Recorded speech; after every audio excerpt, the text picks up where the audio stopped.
روزانہ کے بنیاد پر اردو سٹوریز اور ویڈیوز کے لیے ہمارا چینل سبسکرائب کیجیے گا، شکریہ۔ امریکہ میں جب ایک قیدی کو پھانسی کی سزا سنائی گئی تو وہاں کے کچھ سائنسدانوں نے سوچا کہ کیوں نہ اس قیدی پر تجربات کیا جائے۔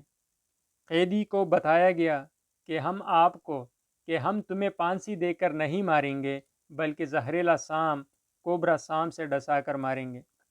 اس کے سامنے بڑا زہریلا کوبرا سانپ لایا گیا اور اس کے آنکھیں بند کر کے اس کو کرسی سے باندھ دیا گیا۔ پھر اس کو سانپ سے نہیں بلکہ 2 سیفٹی پن چبوئی گئی۔ قیدی کی کچھ سیکنڈ میں ہی موت ہو گئی۔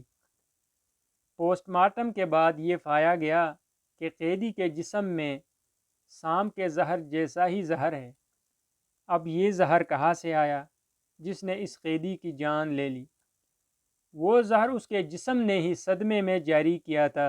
اس کے بعد سائنسدان اس نتیجے پر پہنچے کہ ہمارے ہر عمل سے مثبت یا منفی توانائی بنتی ہے اور وہ ہمارے جسم میں اس کے مطابق ہارمونز تیار کرتی ہے۔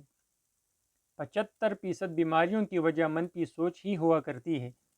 آج انسان خود ہی اپنی منفی سوچ سے خود کو ختم کر رہا ہے۔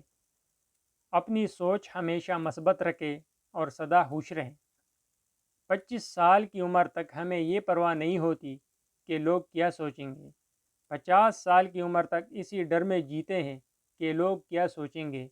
50 سال کے بعد پتہ چلتا ہے کہ کوئی ہمارے بارے میں سوچ ہی نہیں رہا تھا۔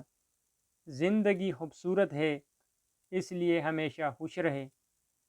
اور اگر یہ سٹوری آپ کو پسند آئے تو برائے کرم ہمارا چینل سبسکرائب کرے، شکریہ، مہربانی۔